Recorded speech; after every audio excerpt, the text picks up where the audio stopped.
but I enjoy being fair. I enjoy the pursuit of fairness as a virtue.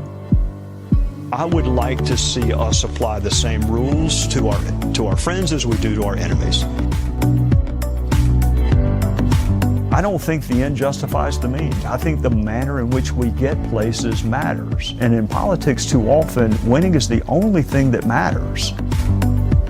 Hey, welcome back to this episode of Genuine Questions, where we're going to be talking about science. Because we are told constantly that we have to follow the science. But I'm certainly not a scientist, and none of my friends that I talk to are at home conducting their own experiments into anything that's going on. So really, we are following and trusting the credibility of the professionals, aka Dr. Fauci, who are now telling us what the science is.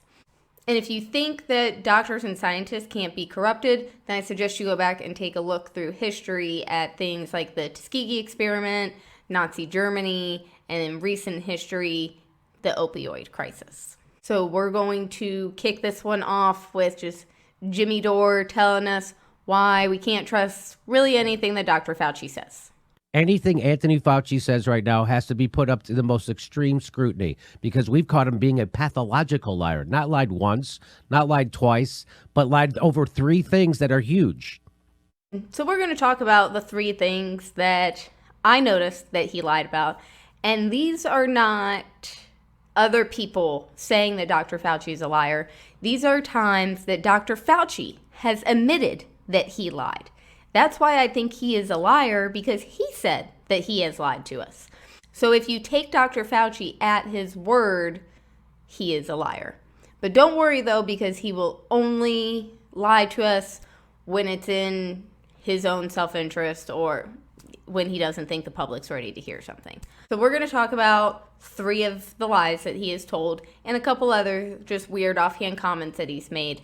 But I want to bring these up because I think that these lies open up a lot of genuine questions for what this man's real motivation is when he is giving us this public health information.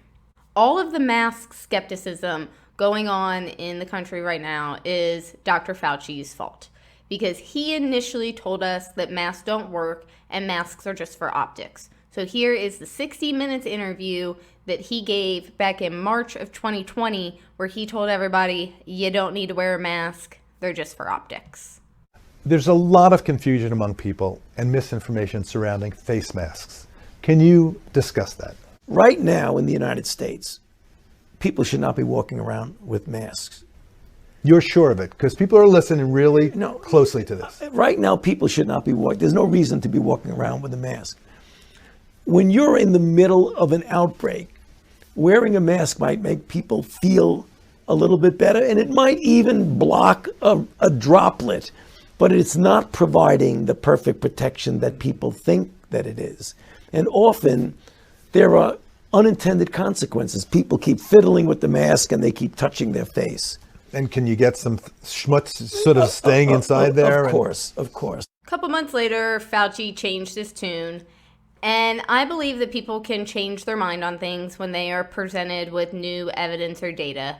But Fauci admits in an interview that he was intentionally lying in this 60 Minutes interview because he didn't want people to hoard masks and he wanted there to be enough for the healthcare workers.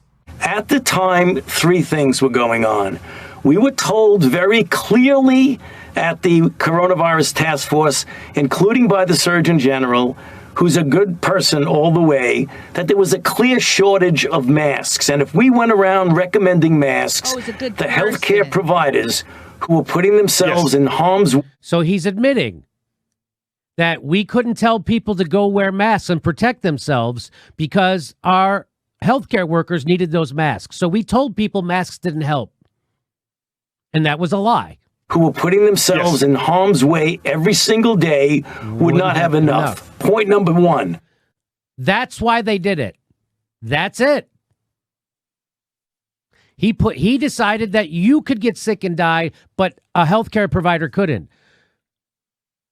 I'm all for making sure healthcare providers have masks.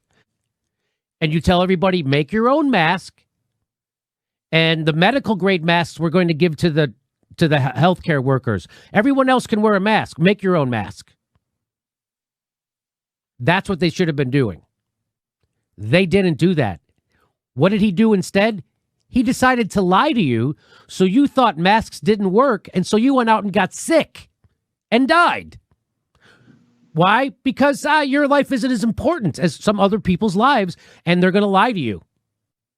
No matter what the reason, a health official on purpose lying about a life or death issue, as a matter of policy, that guy should be in jail. Not only should that guy be fired and canceled, he should be in jail because people died because of that. Fast forward a month or two after, it became clear there was no shortage of masks. In fact... Oh, so again, that's the real reason. There was shortage. It had nothing to do with there's no data. It was that you guys were afraid there was not going to be enough masks. And then as soon as there were enough masks, all of a sudden we got data. And if you don't wear a mask, you're a bad person. I wanted to show that Jimmy Dore clip because I think Jimmy makes really great points. And even if you're taking Dr. Fauci at his word in the second interview that he gives, he's admitting that, yeah, he did lie in the 60 Minutes interview. But actually, I disagree with Jimmy because I think that Dr. Fauci was telling the truth about masks on the 60 Minutes interview, and all his subsequent mask rhetoric is what he has actually been lying about. And I think that masks don't work because they say so on the box, and they really haven't helped to do anything to slow the spread. I think this is illustrated pretty well in this narrative rhetoric that I hear a lot, where when you ask people, why didn't we have any flu cases last year? They'll tell you it's because everybody was wearing masks and social distancing. But then if you ask people, well, why are COVID cases still going up? They'll say, because nobody's wearing masks and social distancing. And then when you point out that inconsistency, then they usually get angry with you and they'll be like, well, COVID's much more contagious than the flu. I'm not arguing that. I'm saying that in those two scenarios that they just described, either people are wearing masks and social distancing or they aren't. So you can say that people are doing it and that explains why the flu's down, but COVID is just so much more contagious, so the masks don't work when it comes to COVID and viruses. Or you can say that people are not wearing masks and social distancing and that's why COVID's on the rise, but then you don't really have any explanation for where the flu went. So it's not a question of the contagion there. It's asking, are people wearing masks or social distancing or are they not? You can't have it one way in one scenario when you want to justify one set of numbers and then say the opposite when that's the talking point that you want to deliver. So I'm inclined to think that paper masks that barely anybody wears properly to begin with are probably not doing a lot to slow the transmission of a teeny tiny virus. I think the mask is for optics, and that's also evidenced by the actions of people like Dr. Fauci and other politicians. Because actions speak louder than words, and they only wear masks when they're on camera. So I'm going to show you the video of him throwing out the first pitch at this baseball game where no one's around him when he's on the mound. But he's wearing a mask because he knows that the cameras are on him. And this is also funny, too, because this is probably the worst opening pitch I've ever seen anybody throw, and I can't think of a more deserving person to totally eat shit on national TV like this. Dr. Fauci, when you're ready, it's your pitch.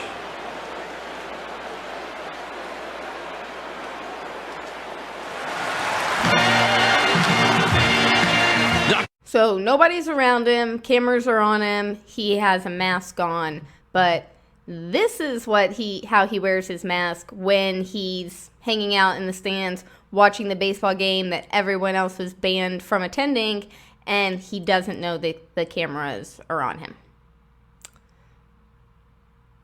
There are examples of plenty of other politicians. I think the one most recently is from the 9/11 memorial, where it's AOC, Nancy Pelosi, and there's a third person in the photo. And when they don't know that the cameras are around, you see them all standing around laughing and talking without their masks on. And then as soon as they take the posed photo for the cameras, they all put their masks on. There's plenty of examples of AOC doing this, where she's hanging out with her constituents and people catch her in a candid moment. She's got her mask down around her chin, but as soon as she's taking a photograph with somebody, instead of pulling your mask down to smile for the camera, that's when the mask goes up. There's different examples who I can't think of who the politicians are right now, but I'm sure you can look it up, where the wide shot from the press conference, you can see them backstage and they don't have their mask on while they're talking to everybody. Then real quick before they walk on stage, they put their mask on real fast to make the walk out to the podium. And then as soon as they get to the podium, they take their mask down again. So the people who have access to the data, the professionals who we are trusting, their actions show that they're using the masks for optics, not because they're actually working. The second lie I would like to talk about is Fauci's lie about herd immunity. So here he is on CNN admitting that he was increasing the percentage of the population that would need to be vaccinated in order to achieve herd immunity. He was changing what percentage that is based on polling data and not science.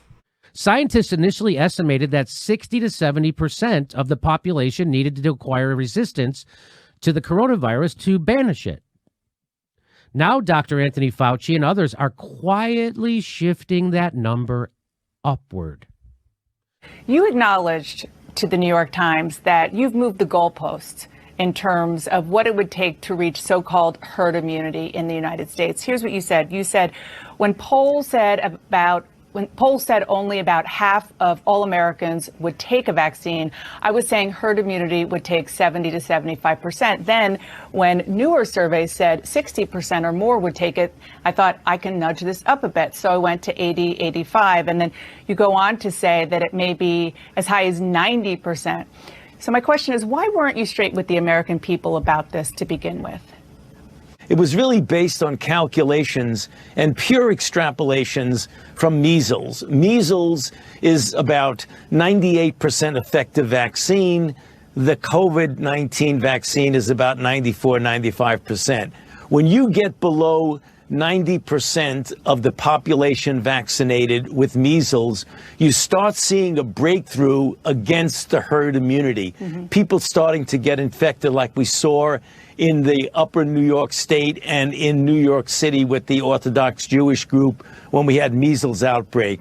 So I made a calculation that COVID-19, SARS-CoV-2, is not as nearly as transmissible as measles. Measles is the most transmissible infection you can imagine. So I would imagine that you would need something a little bit less than the 90%. That's where I got to the 85. But I think we all have to be honest and humble. Nobody really knows for sure. But I think 70 to 85% for herd immunity for COVID-19 is a reasonable estimate. And in fact, most of my epidemiology colleagues agree with me. Yeah, of course. Nothing is exact. I guess my question was about polling. It seemed in that quote to suggest that you were basing your recommendation on polling and what people could accept. Is that not what you meant? No, I mean, it's a bit of that. I want to encourage the people of the United States and globally to get vaccinated because as many as we possibly. Is that not what you meant? That thing you said when you said that now that the polling indicates I can probably bump that number up because more people that's what you meant, right? You mean what you said and what's clear what you said, that's what you meant? No, I mean, yeah. I had this conversation with someone where I was trying to explain to them why I don't trust Dr. Fauci, and this was the example that I used in that particular conversation. And this woman came back at me and told me that I don't understand anything about science. I'm not a scientist, and this is just how science works. And there was absolutely nothing wrong with what Fauci just said. And when I asked her to explain this to me, she just got real nasty, called me a dumbass, and that was the end of the conversation. So I still and obviously too stupid to understand the science behind what he just said. So I'm going to explain my thought process to all of you. And if someone could please explain the science of this that I am missing to me, I would love to hear it, because I'm not trying to be obtuse. This literally makes absolutely no sense to me. So let's pick a number. We'll say 70%. For the purpose of this conversation, we don't have to be exact. It really doesn't matter. But say you need 70% of the population to be vaccinated against something in order to achieve herd immunity. If 70% of the population does not get vaccinated, that number doesn't magically drop down to 60%. You just don't achieve herd immunity. That's the price that you pay by not enough people getting vaccinated, is you don't achieve herd immunity. The number doesn't all of a sudden drop just because fewer people are willing to take it.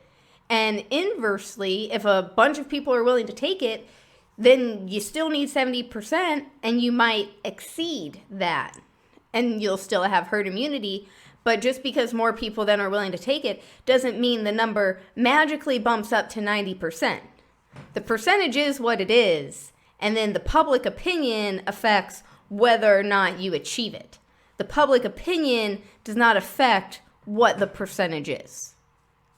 And I will be the first to admit I didn't go to medical school. I do have the exact same medical degree as Bill Gates, though. We'll get to him in another episode. But if there is some sort of science that I am missing, that somehow people's opinions about whether or not they're going to do something actually changes the percentage that you would need to achieve herd immunity, I would really like someone to explain that to me, because I'm not, like I said, I'm not trying to be obtuse. I just really do not understand how that would work. It really seems the percentage would be whatever it is, regardless of whether people are willing to do it or not. The last lie that we are going to talk about is his public statement that he made in his first press conference once Joe Biden became president, where he essentially says that he was lying to the public when Trump was president because you don't want to contradict the president. You felt like that was something you couldn't do. There'd be fear of retaliation. So let's watch that clip first so everybody knows what I'm referring to. You've joked a couple times today already about the difference that you feel in being kind of the spokesperson for this issue in this administration versus the previous one. Can you talk a little bit about how much different? Do you feel less constrained? Yeah, but you said I was joking about it. I was very serious about it. I wasn't joking. I can tell you, I take no pleasure at all in being in a situation of contradicting the president. So it was really something that you didn't feel that you could actually say something and there wouldn't be any repercussions about it. The idea that you can get up here and talk about what you know, what the evidence, what the science is, and know that's it. Let the science speak. It is somewhat of a liberating feeling. So as Fauci says, he only was lying to us to appease Trump because he wanted to keep his job, right? So I don't know why people are okay with that. Wouldn't you want to stand up to this evil dictator who's forcing you to lie to the public about a pandemic, as opposed to just going along with what he's saying because it works out for your personal interests? But here is a video clip from a press conference that he gave when Trump was president. And not only does he say multiple times in this press conference that every time Trump was given advice from his economic advisors that differed from what Fauci and the medical professionals were telling him to do, every single time Trump took the advice of the medical professionals over the economic advisors. So I am not sure, and he never explains what he was referring to when he said that there were certain things that he wasn't allowed to say because it was going to upset the president. It seems, based on what he's saying in this next interview, that he had no problem delivering bad news to the president and telling him what he didn't want to hear, but each time Trump still took his advice regardless of what other people were saying. And then he gets very snippy with the reporter who suggests that, hey, are you just doing this stuff because Trump's your boss and he's making you say all this nice stuff about him? And Fauci's like, everything I do is voluntary. So let me tell you from my experience, and I can only speak from my own experience. The first and only time that Dr. Birx and I went in and formally made a recommendation to the president to actually have a, quote, shutdown in the sense of not really shutdown, but to really have strong mitigation. We discussed it. Obviously, there would be concern by some that, in fact, that might have some negative consequences. Nonetheless, the president listened to the recommendation and went to the mitigation. The next second time that I went with Dr. Birx into the president and said, 15 days are not enough. We need to go 30 days. Obviously, there were people who had a problem with that. Nonetheless, at that time, the president went with the health recommendations, and we extended it another 30 days. So I can only tell you what I know and what my recommendations were. Are you doing this voluntarily, or did No, the president? I'm doing it. Everything I do is voluntarily. Please, don't even imply that. So either Fauci is lying in the press conference with Trump where he's telling this one, everything I do is voluntary. I would never just say something because the president wants me to say it. Or he's lying when he's speaking during Biden's press conference where he's saying that, yeah, I used to have to not tell you guys the truth about stuff because you weren't allowed to contradict the president. But what I can't understand is why the only 3 people from the Trump administration that were allowed to stay on and work for the Biden administration, keep their jobs, were Dr. Fauci, the FBI Director Christopher Wray, and the ambassador to Russia. Nobody else was allowed to keep their job, but you would think that if it was this horrible, evil, racist dictator who was the previous administration, you would want to get rid of everybody that worked for him, everyone that enabled him and helped him do what he was doing. But the 3 people that you keep are Dr. Fauci, who says that he was lying to us to appease this dictator at the expense of public health and true information. You have the FBI director, who they say Trump was using to squash all the investigations into himself. And you have the Russian ambassador, who would have been Trump's connection between him and his puppet master, Vladimir Putin. It's very interesting that those are the 3 people who are allowed to keep their jobs. If they were on Trump's side, you would definitely not want those people to be working in the next administration. Those would be people that you wouldn't trust. But for some reason, they're the only 3 that got to keep their job. That's a pretty genuine question I would like to ask somebody. Why are they still around when, according to you, they're lying on behalf of Trump and helping him become a dictator? So now we just have 3, just not necessarily lies, but weird Fauci things. And one of them came out when Fauci's emails got released. And we're going to watch this clip from this congressional hearing where some congressman, I don't even know who he is or where he's from, but he is asking Fauci about these emails with Mark Zuckerberg from Facebook and their partnership and how they are censoring information. And Fauci says that that's all that they were talking about, just how to get information out to the public about how you should be washing your hands, wearing masks, staying away from each other, and just generally being a good person. He was just helping Facebook craft that public message, nothing sinister about it. But what's interesting is the email between Fauci and Mark Zuckerberg, who Mark Zuckerberg does not work for our government. To my knowledge, he doesn't have any sort of government security clearance. But him and Fauci's email, the entire email got redacted when Fauci's emails got released under the guise of they were discussing national security issues. So if Fauci is telling the truth in this congressional hearing we're about to watch, that all they did was talk about public health messaging and how you're supposed to wash your hands, why would that conversation need to be redacted, and why can't the American public read it through a Freedom of Information Act request? The tech industry carries so much clout. They are monopolies as ones are defined. I mean, when you have markets that you control over 70, 80%, that is so much not only economic power, but it is a lot of other power that goes along with it. When you have any case where the federal government gets in cahoots in any way with big companies like that, that is almost unheard of. And generally, the government would try to do something about that.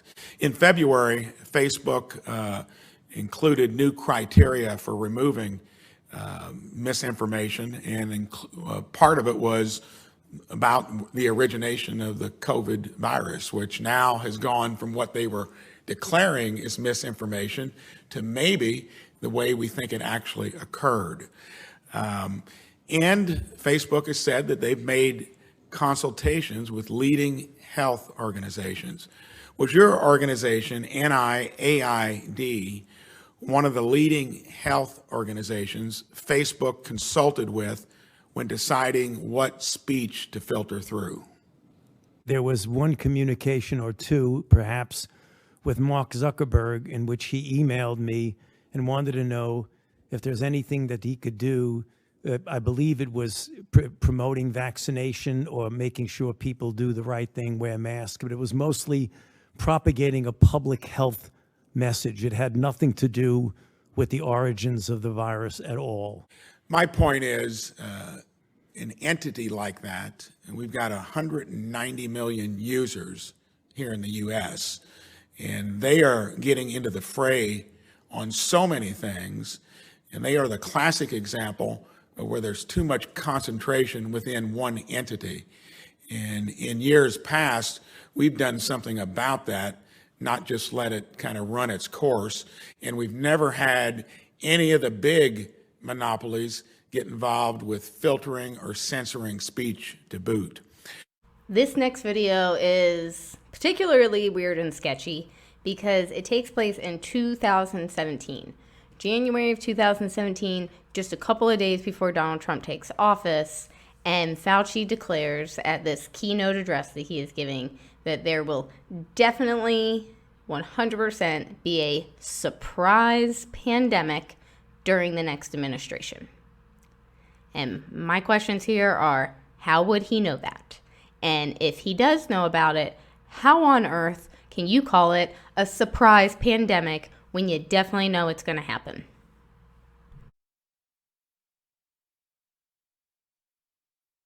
There is no question that there will be a challenge to the coming administration in the arena of infectious diseases, both chronic infectious diseases in the sense of already ongoing disease, and we have certainly a large burden of that, but also there will be a surprise outbreak.